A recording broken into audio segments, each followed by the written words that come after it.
गरुडगमन तव चरणकमलमिह मनसि लसतु मम नित्यम्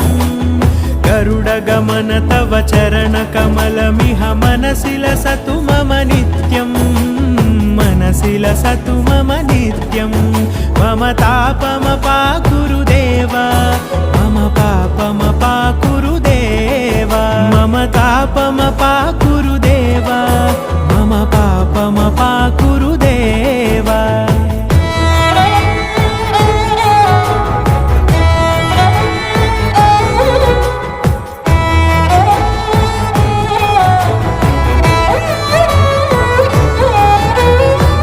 जनयन विधि नमुचिहरण मुख विबुध विनुत पद पद्मा